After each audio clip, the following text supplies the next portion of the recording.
Welcome to Audio Portraits. Thank you very much. How's your day going today? It's fantastic. Yeah, it's a beautiful day outside, huh? Yeah, it's what does they say? Spring in Calgary. You get a little bit of snow and a little bit of rain and a little bit of everything. Yo, I feel like we got 3 seasons in one now. And 100%. within 24 hours, that's the worst part. 100%. Mother Nature blends us a little bit here in the spring. Yeah. So you want to tell us a little bit about yourself? Yeah, sure. I'm like I like to tell people. For me, my perspective is that daytime I'm an accountant. I'm a partner in a national tax firm, and nighttime I'm an entrepreneur as well. I import alcohol and spirits from around the world. So if someone asked me now, I kind of narrow it down to I'm Clark Kent during the day and Superman at night. Okay, so daytime. Why don't you explain what your daytime looks like as Clark Kent then? Sure. So for me, specifically, we work with high net worth clients. We're their trusted tax advisors. So we work with entrepreneurs, working with them, whether it be from tax planning to an estate planning to a succession planning. A lot of our clients fall in the hoteliers, manufacturing, auto dealerships, real estate and development. And I've been doing this for over 20 years. Nice. So what, you're only 30 now? Well, I'm trying to do the math here. I'm going backwards. Yeah, I started when I was 5. Okay, yeah. Makes sense. And then, so nighttime as Batman, what does that look like? Batman, Superman, it's just, it's a superhero. You Did get I say to, Batman? I yeah, meant to that's say fine. Superman. Yeah, that's fine. Yeah, I mean, same thing. It's a superhero. You feel like it's a fun part of your life. For me, working with restaurants, trying to, I keep an eye on a lot of the audience in these restaurants, what they're drinking, what they like. Head's always, the hamster's always running on the wheel for me in my head and trying to figure out what I want to bring next. The brand for me is not about selling out. It's about finding the right niche market. So I won't bring a product in that I don't like just because I think it's going to sell. Mm-hmm. For me, I want to bring a product that I like to see, I like to taste, and I want the world to enjoy the same things that I do. What would be like I've been curious about this since the drive up here. What would be kind of the best title for something like that, being like someone that exports and imports alcohol? So I guess we use the legal term would be an agent, right? Like, I mean, I'm basically, I feel like I'm an agent representing various brands. I work, to me, I guess the best way to describe it is I'm a matchmaker. I'm a matchmaker between the producers of these wonderful products that I bring in, or the farmers, who I like to say are the winemakers, to the palate of someone like you that wants to drink good products. Awesome. So let's kind of rewind a little bit. Sure. What was like the inspiration, or what got you into liquor? Great question. So once upon a time, I lived in a small little island called Bermuda. I was working there as an accountant, and I was living with some amazing chefs because you couldn't afford your own place there, so you had roommates, or flatmates as they would say in Europe. And I used to go in and do food prep, and I worked with a master sommelier in Bermuda.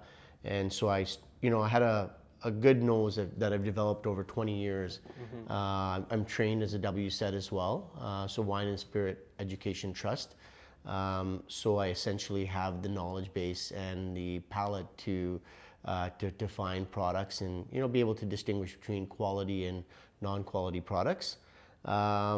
So that's kind of where my inspiration started, and you always think about what life has to offer you after, right? Like an athlete can only have a certain shelf life. I'm not saying that an accountant is like an athlete by any means, but if I ever do retire at one point, I know I want to be able to do something fun.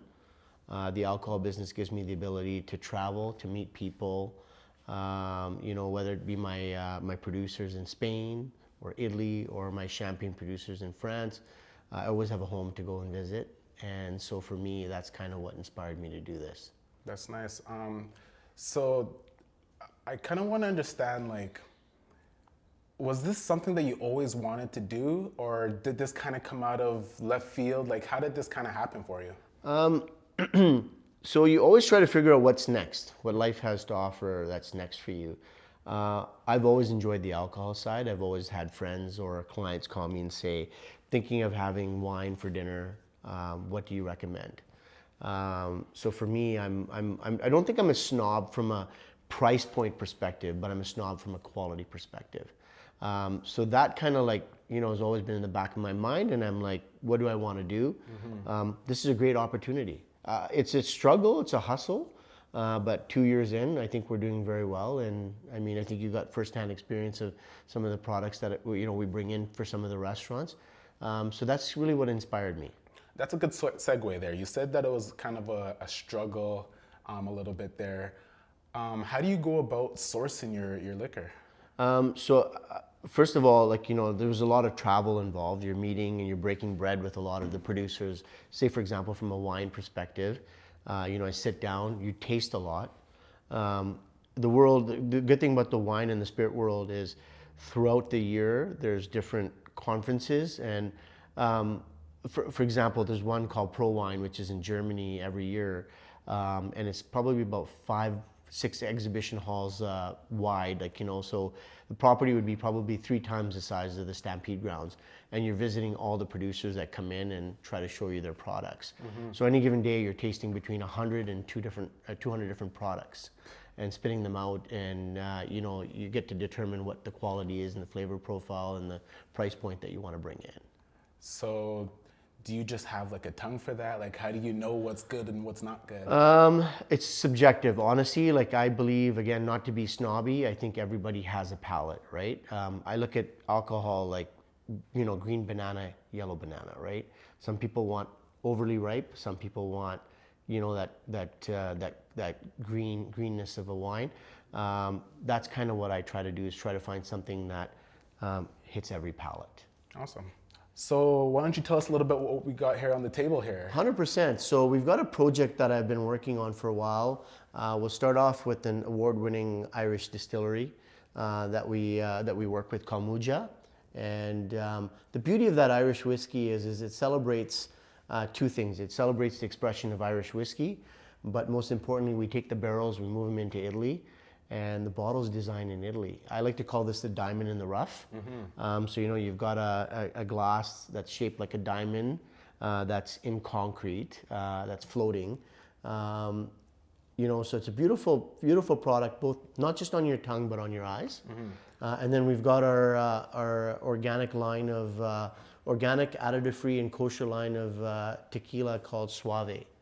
So that's what we're going to be tasting through today. Oh, sweet. So we get to taste these, not just look at them. 100%. I love that. So what are we going to start with? Okay, so let's start off with the tequila, because we got lots. Okay, first of all, there's a big kerfuffle in the world right now or in the Mexican world about additive-free. Being part of the Additive-Free Alliance, I'm not going to put down any other tequila company. Again, it's palate. There's no additives, there's no smoke, vanilla, nothing added to these barrels. So I'm missing one expression, which is a Blanco.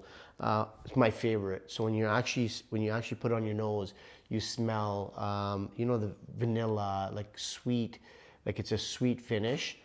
Just very pure essence of agave in my opinion. Is Blanco the actual liquor, or is that a type of? It's a type of tequila, so it has no oak, no Okay. oak at all. So it's not rested in any oak. It's just into the bottle, you're good to go.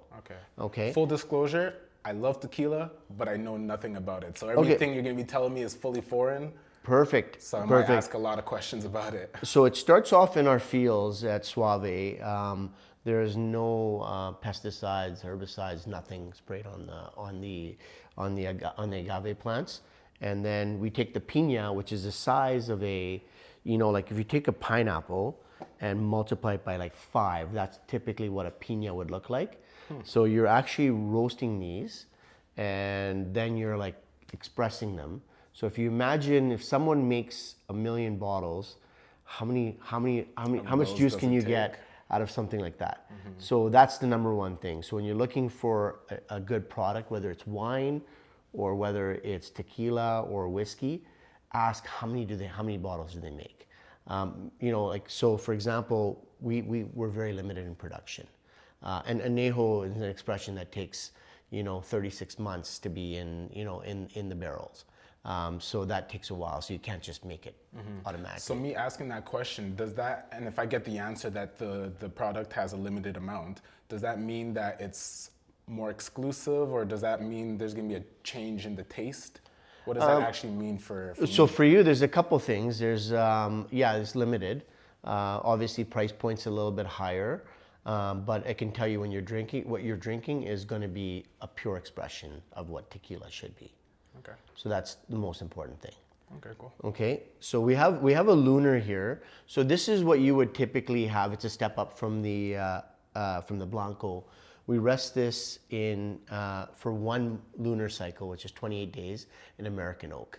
So that smokiness of what you're used to with a tequila that has additives is what you're going to get in here, but there's no additives. No additives. No additives. That's beautiful. So again, everything you'll notice that we bring in, whether it's wine or spirits or anything, I believe beauty comes with your eyes.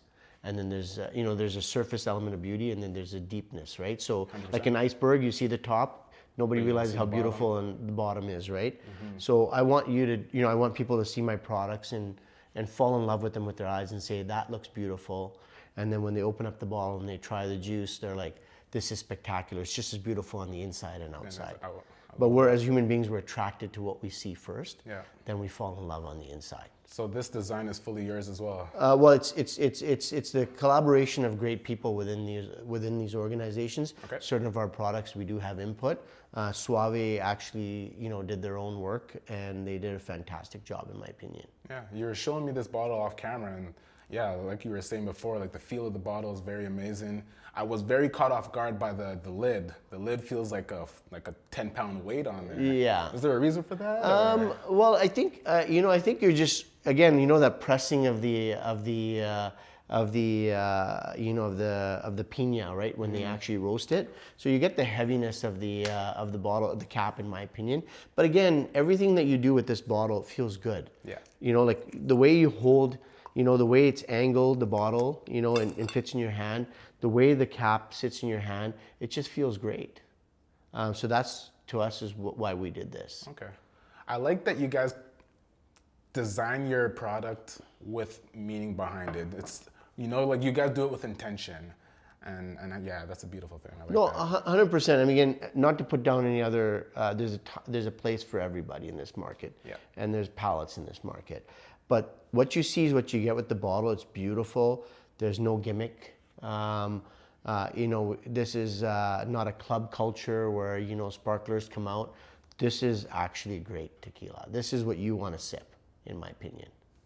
We don't got no sparklers coming up behind us for bottle service? No sparklers, no partiers. Okay. The other thing is, for me, I try to, whether it's champagne or wine, like you want to do it in some sort of a glass where you can get your nose right inside the glass and get the true expression of the product that you're trying. So we'll do that with this, and that way you can truly get it on your nose and see what it's like. It's great that you say that, because I was gonna ask, like, is there a purpose for the different types of glasses for what you're consuming?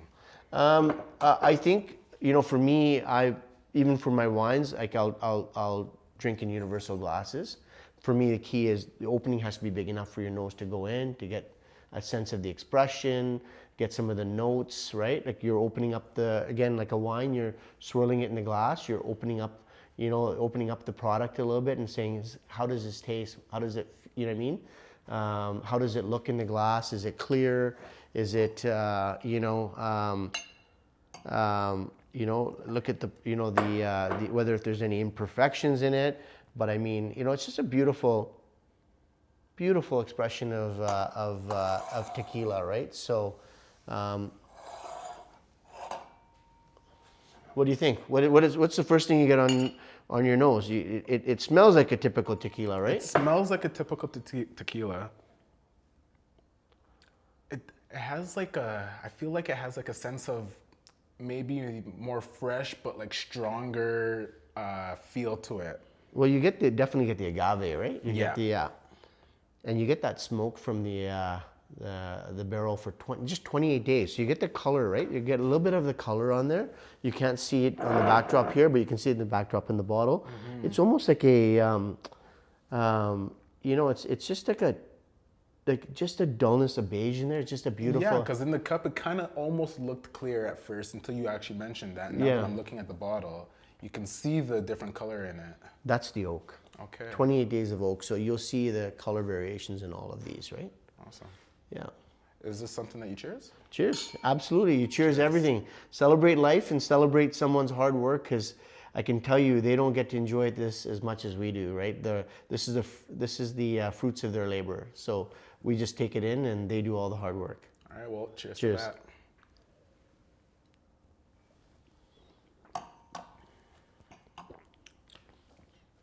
Clean finish, right? That's very clean.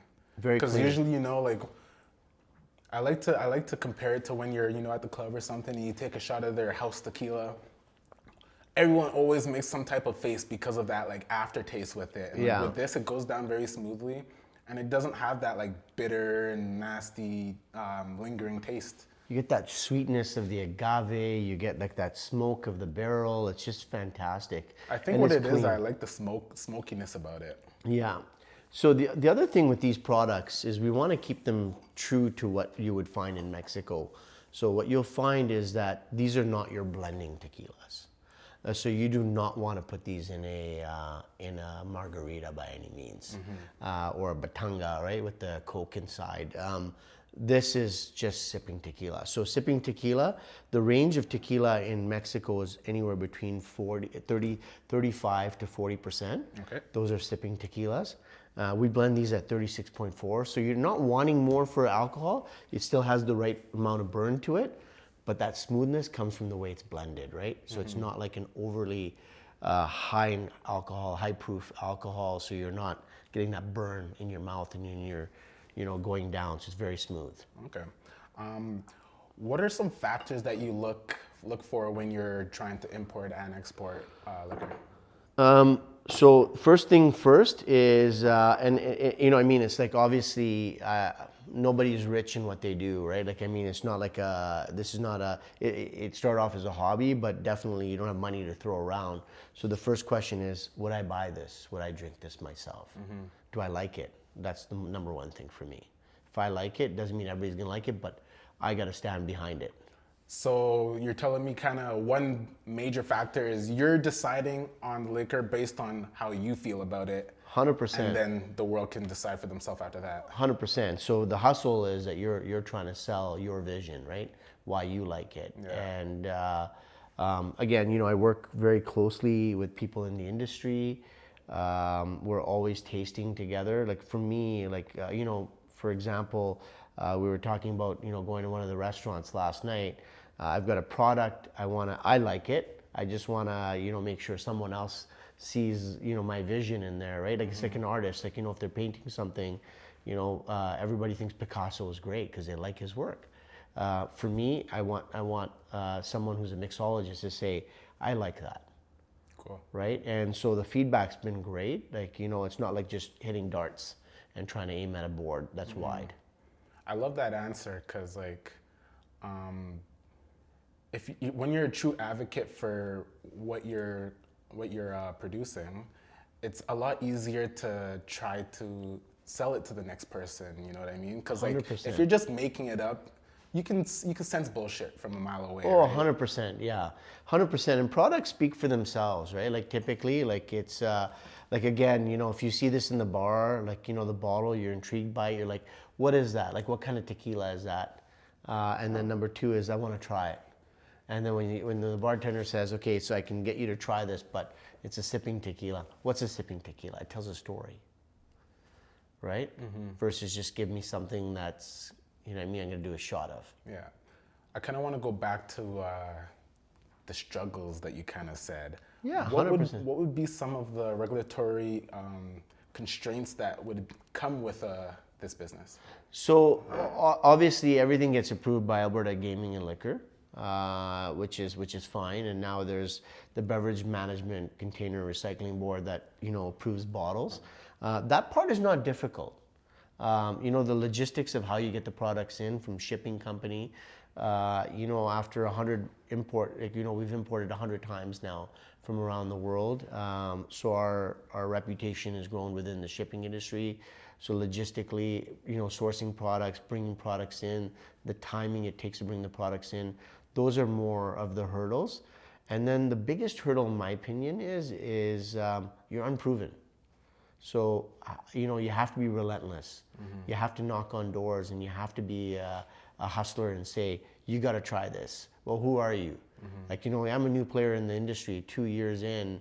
I can tell you the first 3 to 6 months were very hard. Nobody knows you, right? And now you feel proud walking into restaurants and seeing your products there. You want to give us an example of like how you proved to someone, because you said that you were unproven, right? So it's like, you want to give us an example of how you would kind of go through that? Yeah, so I think, I worked with a chain of stores that believed in me and gave me an opportunity, and they tasted through some of my products with me, and they loved them. Said, yeah, we'll bring some of these, bring pallets of this stuff in. And then you're going down to the stores, to the store level, because they're hand selling your products. Because your bottle may look good, but nobody knows what it is. So, again, legally you have to keep a track of all your samples that you give out. So you do all of that. You sit down, you do some tastings with them and say, what do you think? This is what I would pair it with. And someone walks in, is looking for, a crisp, beautiful white wine that's unique. Get them to buy this. Yeah. Or tequila, if they want something that's totally different, this is what they should be trying. So that's what you're having to do. Do you specialize only in tequila, or is like... No. Sorry, that wasn't even actually my question. More so my question is, what is like your go-to? Like, do you have a preference on which one you prefer? Versus like tequila versus a vodka versus... So for me, it's just the mood. Mood plays a big factor. Okay. Right? So we have a gin that's won 19 awards. It's spectacular. For me, gin is it's summertime heaven. So what I do is I blend my own simple syrup. I grow lavender at home, and I take the petals off the lavender, and I actually make my own simple syrup. And I'm always playing with flavor profiles, or sometimes just a clean London, like a gin and tonic, to tequila. Tequila's my nighttime go-to. Like, I love tequila with, just sipping a tequila after a meal.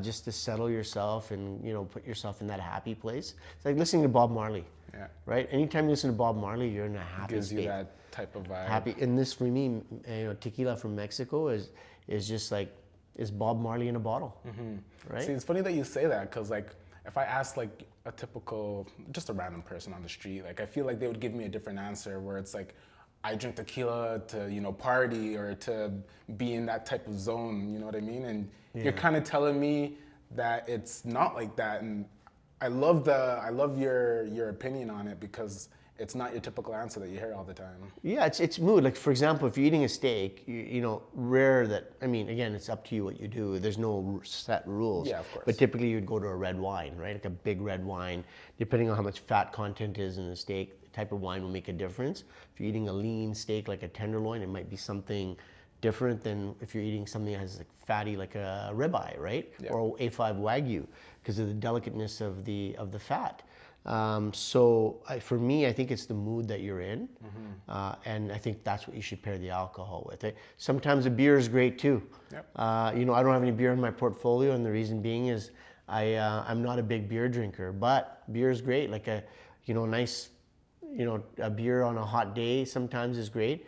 For me, it's cocktails or just sipping on a tequila, right? On a patio, it's fantastic.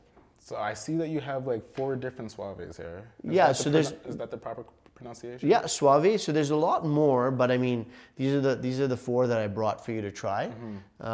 So we'll move on. Why don't we move down the line? Yeah, so sure. You've got one moon cycle, like 28 days of oak on a bottle. Now you got 9 months. So this is a reposado. Okay. Again. So for this one, sorry to cut you off. Yeah. Because I'm seeing the different colors, so I'm assuming they're all different types of tequila itself. Why would you choose this one now? So again, it's what your flavor profile is, like what you like, right? So you get a little bit, again, the oak plays a big factor in the tequila. The oak. So you get a, you get different. You get a different. You get a different perspective on your nose. It's a different style. The oak imparts a little bit more color, a little bit more flavor. So for me, I get a little bit of, me personally, I get a little bit of like that cognac note to this. It's, you get a little bit of that, that sweet, butterscotch almost like on your nose. And then when you drink it, it's just so smooth and just I think it's just a sexy expression. Like our repo is just fantastic. Cheers. Cheers.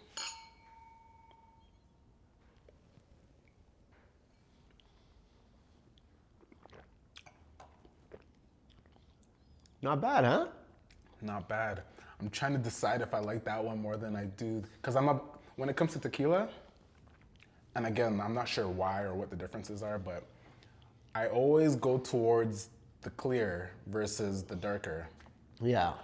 Can you explain to us like what the differences are between that? Is it just the taste? Is it? Again, green banana, yellow banana, right? You get from my perspective, the clean, fresh expression of a Blanco is because there's no oak to it, right? It's just simple, it's clean, it's clear.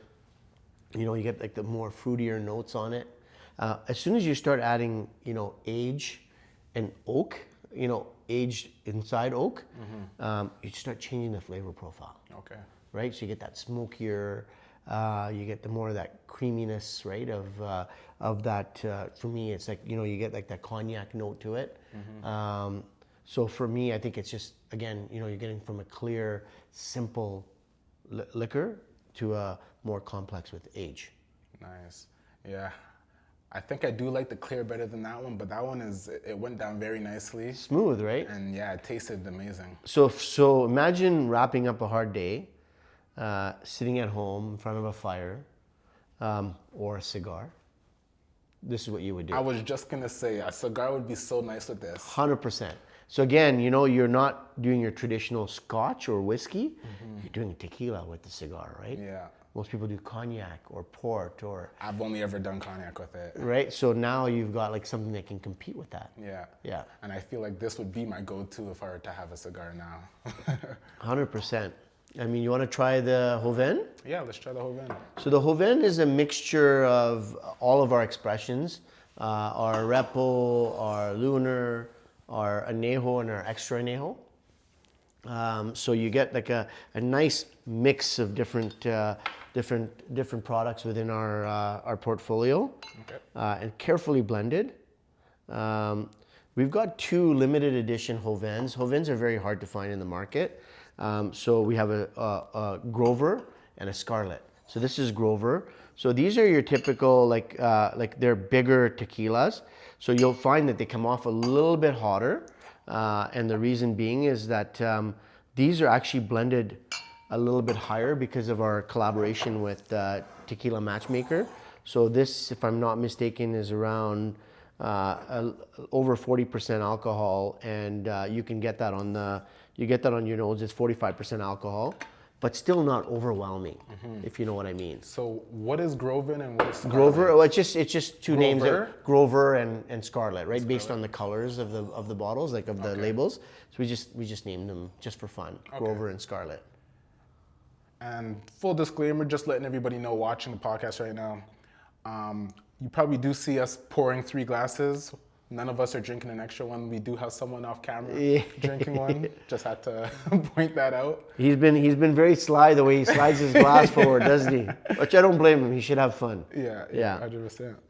So again, you get like, it's just unique on the nose, right? You get a little bit of the Repo, you get a little bit of that Lunar. So I was gonna say, yeah, I get the Repo in this. Sweeter finish, right? Like sweeter. You can definitely get the alcohol on the nose, right? There's a little bit more alcohol in this. You can tell. This one smells a little. What's the word I'm looking for? I don't even know. Less strong. Yeah, it's a blend, right? So again, like, would you be starting the night off with this? Again, up to you. For me, I'd be finishing the night off with this. Okay. Again, with the cigar, this would be fantastic. After a heavy meal, like a nice big juicy Alberta AAA steak, you're gonna be sitting back, you're gonna be feeling full. You just want something that's gonna just like put you in that happy place. It's right here. Love it. Well, let's try this one out. Yeah.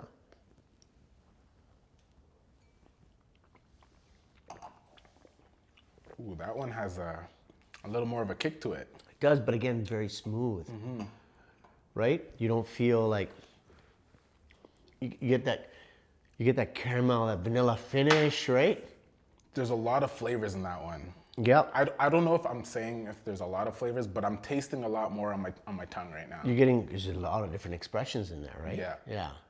This is as close as you get to a blender than you do like blending a margarita. This is just beautiful because it's a blend of different expressions, right? Okay. Yeah. So you got tequilas that are 36 months aged to 9 months to 28 days to 24 months, right? Okay. And we'll finish off with the, I want to finish off with the añejo because I think you'll really like it, and then we'll move to something else. Okay. So you are obviously international when it comes to this, right? Yeah, we're sourcing from all corners, like every corner of the world. Like, I mean, like, we've got products coming in from everywhere from New Zealand to obviously California. Our portfolio is very diverse.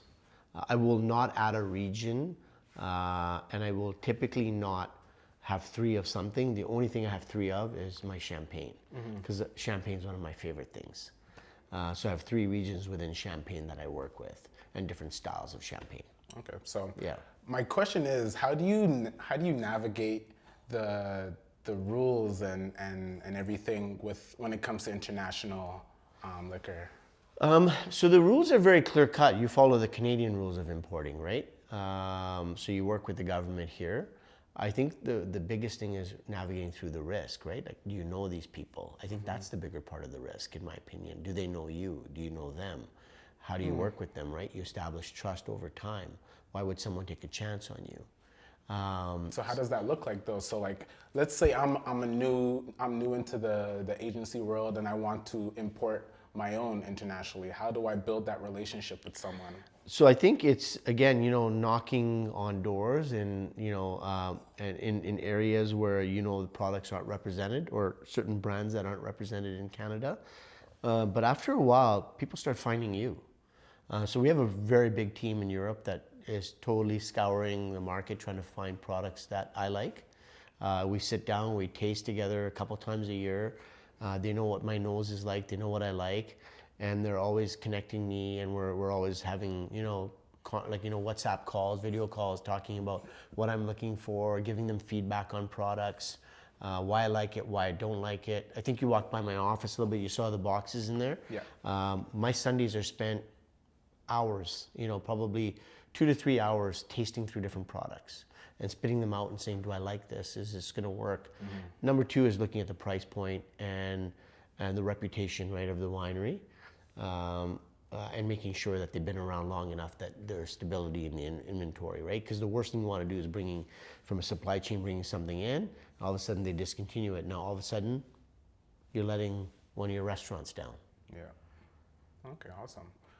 So what was the 4th one that we... All right, let's try. This is the añejo. This is 24 months in American oak. You see that 3rd glass just slide in there?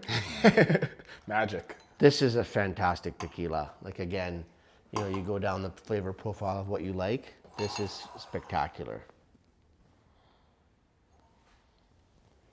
Thank you. You might just be playing Bob Marley when you get back in your car. How do you know I wasn't playing it before I got here? What do you get on your nose? What do you get on your nose there? This one, I feel like I already like it. I smell. So the barrel, sweetness. And that's again the barrel, the type of barrels we use, like X barrels.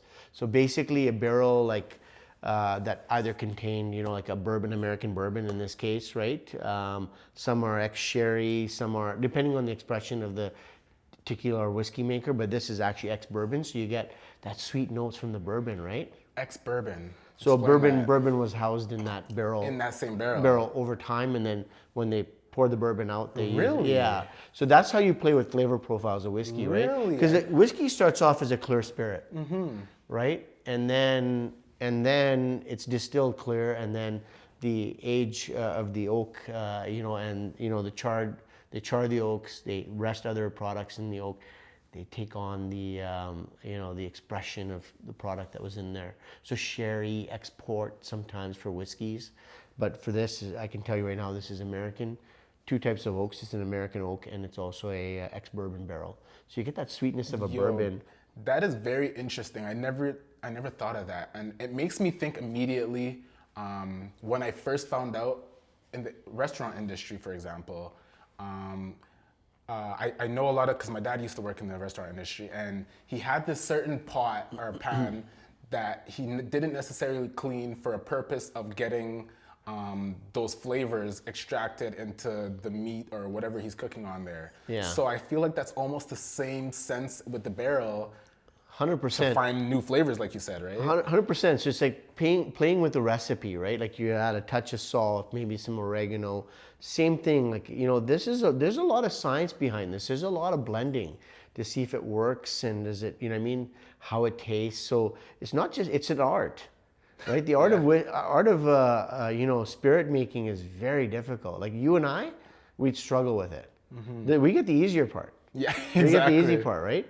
But again, you get that the caramel notes, right? Like again, like when you smell, like you've had an añejo, and we're not going to mention the labels. Do you get this cleanness? Do you get the natural, that the beauty of on the nose that you would get on? Not necessarily, no. And I won't lie to you, I'll be fully honest here. I don't honestly usually smell my liquor before drinking it, unless it's a wine, because I've seen other people do it. Yeah. You know what I mean? So it's like I like learning the So new ways of doing it. So we'll do a wine one next, and I'll explain to you why we do that. Okay. But again, like nostrils work separately, right? So you'll that's why you want to get your nose in there. Your nostrils work Well, separately. I mean, like they're, every 10 seconds, if I'm not mistaken, they actually tend to open and close. Really? So what you want to do is that's why you put your nose in at an angle, see which, you know what I mean? But again, the glass is very important because your nose is going in, right? And you're just going to take, pretty cool, eh? I definitely, yeah, it was different between both of them. That's crazy. Right? And so just want to get the notes on there, right? And then obviously the glass, you want to get the color, right? Like you're getting, like you're getting that caramel, like beautiful, like, like that golden brown sugar, right? Like like color to it. Then you swirl it, put it back in. So you almost get a whiskey on this, and then you get the agave, you get that tequila, right? You get that tequila smell on your nose, like very, very, like it's just strong It's right there. after that. Yeah. Yeah. Let's see what. Well, like you said before, we got the easy part, right? Yeah. Cheers. Cheers.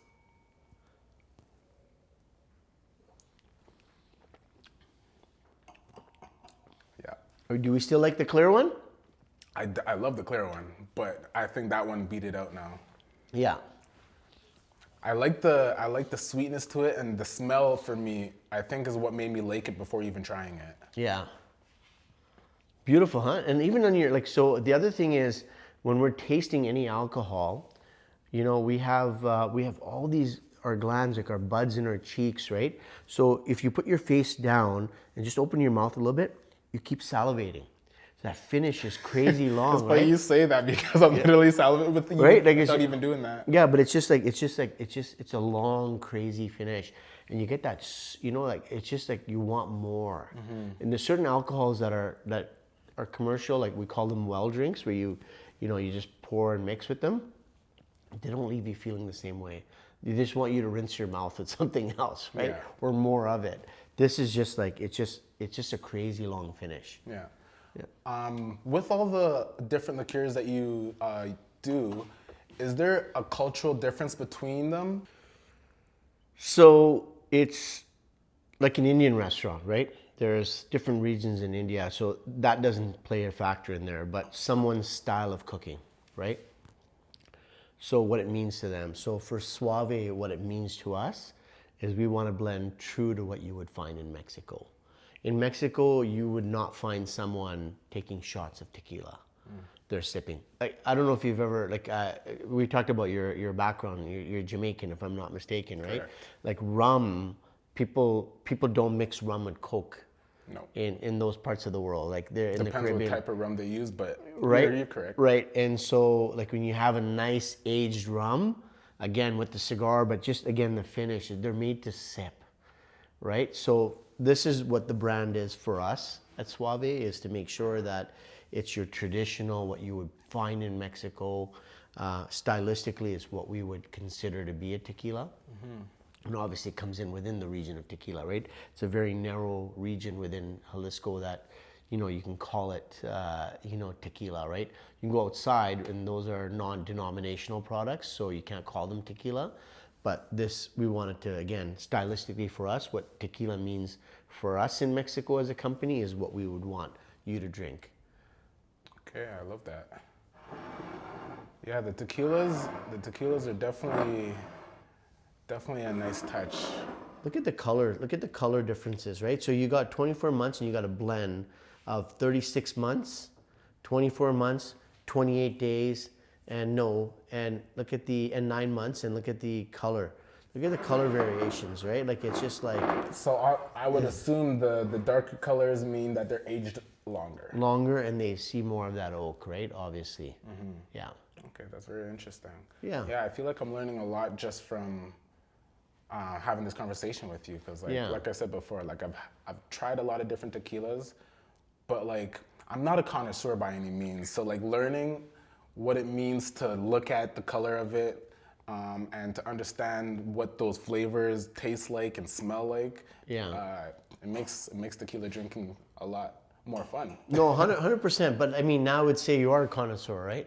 Because now you've tried good tequila, so this is your bar now. Like I don't know if you'd want to do a shot of tequila ever again. Well, it's funny because as soon as I try a different one that I like, I always kind of X out the previous one that I used to drink. So like I used to always just go to the club and get that house tequila just because like that was all I knew. And like now it's like I could never buy house tequila because I know the difference in it, and it's just not for me.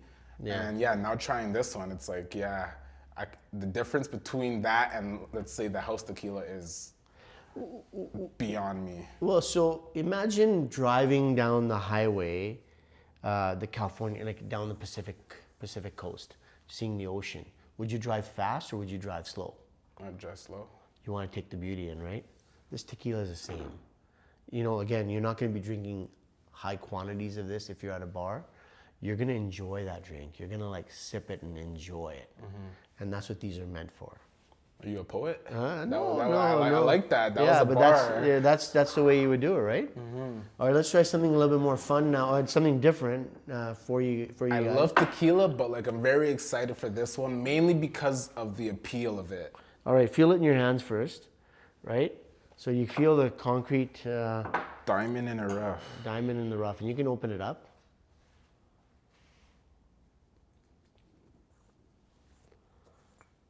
All right. So Irish whiskey, obviously, very great product. This is very unique. So this is ex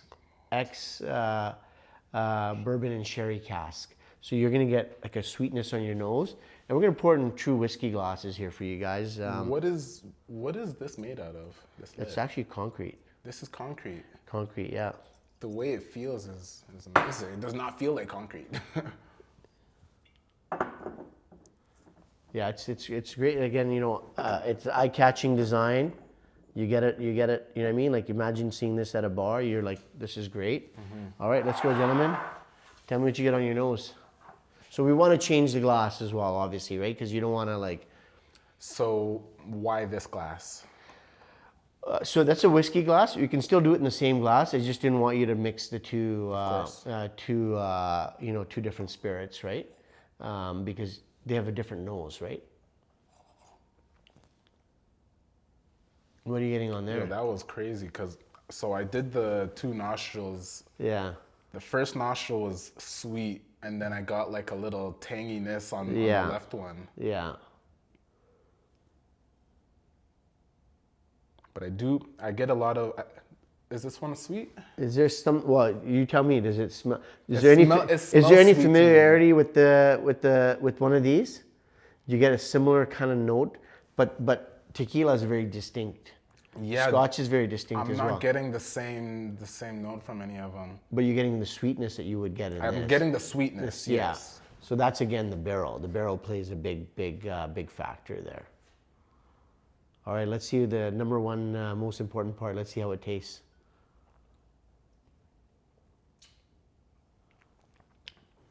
I think I got a thumbs up behind the camera, which is good. I heard him. He was like, Yeah. that means it tastes good. Yeah. What do you think? That's nice. I like it. It's nice. Again, right? You'd finish the night off with this. You wouldn't want to start the night off with this. So I have a question when it comes to like whiskey. Is it supposed to be served with a rock, or is there reasons why people serve it with a rock and not?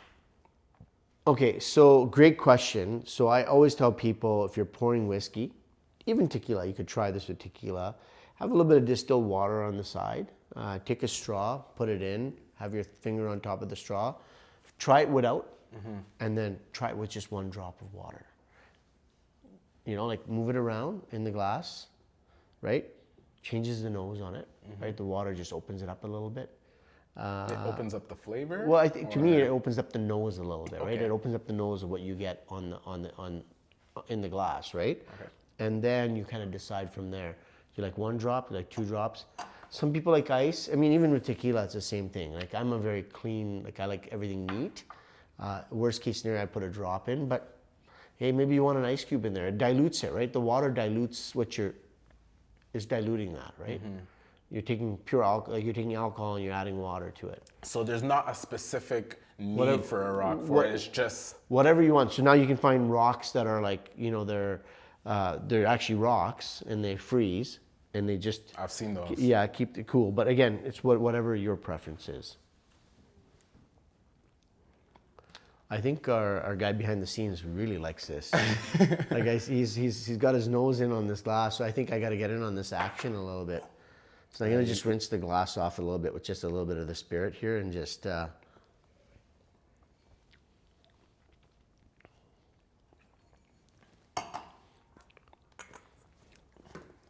really like this one.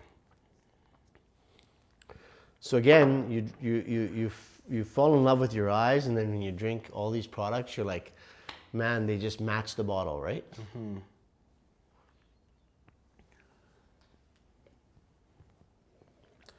Do you think there are any trends that are in the alcohol liquor business that you may or may not follow? I think every industry has trends. So I don't want to be a trend follower. I want to be a trend setter. So the designs that I look for or I have input on, like this, I want them to stand out. I want them to jump out. I want people to try them and say, holy shit, this is fantastic, right? I want that bottle on my shelf. That's what I look for. So I don't follow trends at all. So I will not bring in something that's trendy. Tequila is something I'm passionate about. I love tequila. I love whiskey. So for me, I want to bring in products that are, you know, like again, there's so many trends with gin. There's trends with, you know, like mezcals and everything. I just want to bring in stuff that makes sense to me, that I like, that I enjoy. Again, what I want to see behind a bar. So when it comes to the trends, do you think that's solely based on the appearance of the liquor, or do you think it goes beyond that? Well, I think it's a statement. So I'll give you an example. You go to nightclubs, people are popping corks of Dom, right? Dom, not taking anything away from Dom Perignon, it's fantastic champagne. I'm very biased. I like the champagne that I bring in. So for me, it's not a status symbol of, you know, having a bottle of champagne at a nightclub. For me, it's not a bottle of champagne with caviar. You know where a bottle of champagne goes for me? With chicken wings. Okay. You know why? That's Because interesting. I think it pairs very well. It's more of a, I don't know if I'm allowed to say any bad words or can not, say whatever but you it's a fuck you, right? Like I can do it because I want to do it. Versus someone's gonna, you know, it's like those old Grey Poupon commercials. Like I want Dijon mustard because I like Dijon mustard, not because it's like Dijon mustard, right? So for me, champagne is like I like champagne, I love champagne, but I'm gonna have it. Same thing with these tequilas. You can have your margarita. I'm gonna fucking sip this. That's what I want to do. Okay. That's me. What is it about champagne? Because I am not a champagne type Oh, of guy. I'll change you, buddy. I'll change you. I think my biggest turn off of champagne is just the feeling I get in my stomach of how I'm just fully over bloated, I feel. And I honestly think that's the only reason I don't like it. It's not because of the taste. So we can do that one day. We can do a champagne tasting one day. And I think, again, it's like, would you be drinking champagne throughout a night? No Probably chance. not, right? I don't So even drink again, champagne at all. champagne you would have after a meal or before a meal. You could pair it with food. But try, I'm telling you, try like you've probably had a ice cold beer with chicken wings. Yeah. Try a chilled glass of champagne with chicken wings. You won't feel that way. I'm gonna have to try that. Yeah. That's the next meal at home. Yeah. Sunday fun day. Popcorn, chicken wings, you know what I mean? Yeah. Okay, that's interesting. Yeah. Yeah, just cause I don't know. I've always had a turn off with champagne, but Yeah. I'll have to open my palate with that one for Yeah. sure. Yeah. Yeah, that's And awesome. again, stylistically, there's traditional champagne that are blended with three grapes, and then there's, a Blanc de Noir, which is all based on the white, the red grapes, and then there's a Blanc de Blanc that's based on the white, the Chardonnay. Yeah. Depends. I can probably tell you what style you like. Okay. Like I think you would like the Blanc de Blanc, which is pure the creaminess of that, the Chardonnay grape, 100%. I think you'd like that. Dope. I'm gonna have to try that. I'm gonna Yeah. have to put it on my list right now. 100%. So what was I just about to ask you? Sorry. Well, let me ask you a question. Yeah, ask me. Is there anything else you want to try again? Anything else I want to try again? I want to try that caramelized smelling one. What one was that? The añejo. The añejo, yes. How about our camera, the hardworking guy in the Yo, background? the hardworking guy. I know you guys heard the glass clink. He definitely wants one. Is this the in one that he wants background. to try? That's right. All right, perfect. It's funny because he can't even say yes or no. I just get a thumbs up, which is great. So yeah, the question I was actually going to ask you was, how do you approach marketing when it comes to alcohol and liquor? Because I know from my own perspective, I don't see any marketing when it comes to alcohol because majority of the alcohol I ever see being marketed is in music videos. So they don't have to do any marketing because everyone does it for them. People go to the club and they're snapping or they're putting on Instagram Yeah. the alcohol. So they don't, I feel like that's why they don't have to do any marketing. Yeah. When it comes to you and your business, how do you go about marketing? What are we doing right now? Marketing it. Do you like it? I love it. So that's my word. Word of mouth is Word of mouth. for me is key. I can't rely. I'm a small guy. I can't rely on marketing and media. What I can do is I've walked into restaurants and I've said, this is the best gin you've ever tried. And there's a restaurant in town. I won't mention the name. And the head purchaser, who's a master som, said that's a very bold statement for you to make.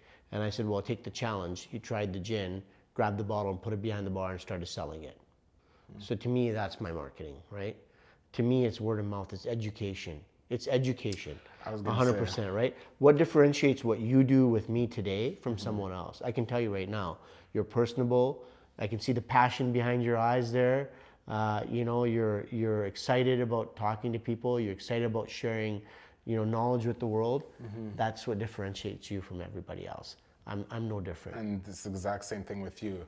And I understand that because, like I said before, I've drank tequila my whole life, but I never appreciated it to the level that I appreciate it now because I'm understanding a lot more things that I didn't understand before. No, and now you're gonna go to the bar and say, you know what, I don't want to drink that shit. I want you to bring some Suave in. Yeah, and I'm honestly gonna stop shooting it now because Yeah. it's not the same experience when you're sipping it out of a glass like this versus shooting it out of a shot glass. Yeah, it's I think you do what makes sense for you, but I think you're right. I think 24 months. 24 months of hard work and labor before that producer makes money, before they put it in a bottle. Do them a little bit of justice and respect, and take your time and enjoy their product. Yo, I gotta cheers to that one. Right? Cheers. I gotta cheers to that one. Because you saying that now, Look at the color difference. Put yours down.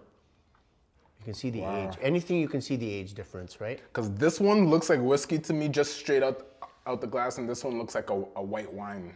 Yeah. That's the color difference. But like after you saying that statement, it really makes me change my thought process about drinking, I guess more exclusive types of liquor.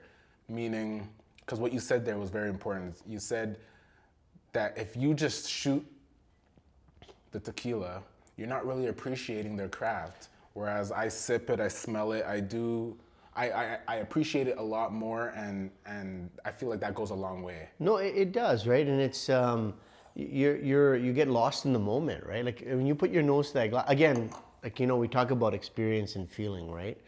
How do you feel when you listen to a Bob Marley song?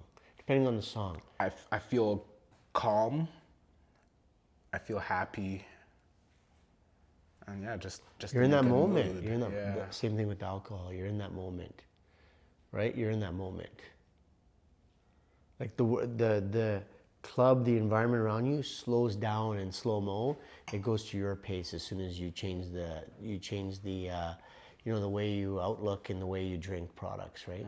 And that's not because I'm drunk. That's because I'm Enjoying it, yeah. I'm enjoying the moment. I'm enjoying the experience of what I'm Yeah. consuming at that And, moment. and anything, you're gonna have a hangover if you drink a lot, right? But I can tell you, you don't feel horrible after a few glasses of this. Like you feel like you've tried it quite a bit. Nobody ever believes me, bro, but I'm telling you, I don't get hangovers. Yeah. It doesn't matter how much I But drink, again, now you're it's- drinking and I'm clean, drinking clean, clean products, so you're adding no shit to your body, right? just I mean, you just Good add, shit. yeah, good stuff, yeah. yeah, no, I love that. Tell us something that we don't know about you. I'm honestly I'm just a super loyal guy. Like I mean, for me, I'm so, like my gin is two nerds who put a lot of their money, hard blood, sweat, and struggled for quite a while. They believe they wanted to make the best gin because they love gin. And so supporting people like that, supporting people like this, and supporting my friend Hector and his family in this product of Suave, for me, it's almost like it's a responsibility on my shoulder. So I'm a very loyal, very hardworking guy. I don't take no for an answer. I don't fail. Like I'm relentless. I'm just like I'm a hustler. I feel like that's probably what kind of attracted me to wanting to talk to you, because I just met you not too long ago, and that was the exact feeling that I got. We had such an easy but great conversation, and I don't know, I just felt some type of aura about you that kind of, the way that you carry yourself is very, how do I put it, like, people look up to the way that you carry yourself and wish they could do the same. I appreciate that. I believe in energy, right? Like I believe that I am no better than anybody and nobody's better than me. I think we together, the sum of all parts, we're strong together and we grow and learn from each other. So for me, I'm a big energy guy. Like I will never come across and make myself, like, I've got a lot of knowledge from an accounting perspective, doesn't make me smart. It's how you apply yourself, right? That makes you, that determines who you are compared to another accountant. And same thing in what I do in my life, and I try to teach my kids the same thing is, like if you open up your mind and you open up your heart, you get some amazing things in your life. I agree with that. Yeah. So kind of just off topic now. What would be some key differences between importing and exporting liquor? So importing, you're bringing in, right? Like you're inbound, like you're bringing in products. Exporting is if you're taking a Canadian product and taking it international. So I have two aspects to my business, right? So I'm what you would call maybe more of a brand ambassador. There's certain products that we have that we're global with, that we have global rights to, and we try to market in different countries. That's a separate entity that has nothing to do with my Canadian operations, because there's laws and regulations. But That's why it's separate. it's because separate, of the right? regulations. So, for example, like we're in talks in the U.S. for getting this in there. I work with them. They consult with me a little bit to try to find out, what I'm seeing in the market. I give them ideas. We share ideas. We share knowledge, right? So right now we're working on a well. Like, for example, my tequila company and I, we're working. I mean, they started working on it. They asked for my input, bottle design. I'll show you something off radio, off camera that you can take a look at. But we want something to stand out. That's not going to break the bank. That's going to be what you would blend with. So there's a lot of, I have two hats. Like, I have got an import hat and I've got an advisor hat on. No different than my accounting world, right? So we do a lot of work together, and we do a lot of brand planning together. I just thought of a random question. Is there anything that you wish you knew that you may or may not know now about the liquor industry? So it's a tough world, and I'll tell you why. Because again, for the same reason you talk about videos and rap and everything, I kind of feel it's a very hard industry. I think it can be a mean industry, but I'm not going to change who I am. I'm just going to be kind. I'm going to be generous. I'm going to be, persistent. But there's a lot of greasiness in the industry, and I'm just going to leave it at that without getting myself into trouble. Of course. But I leave samples. I talk. I communicate. I'm just a hardworking guy, and I hope people like that and help. But it's a tough industry from that perspective, because you've got the big brands that you're playing. You know what I mean?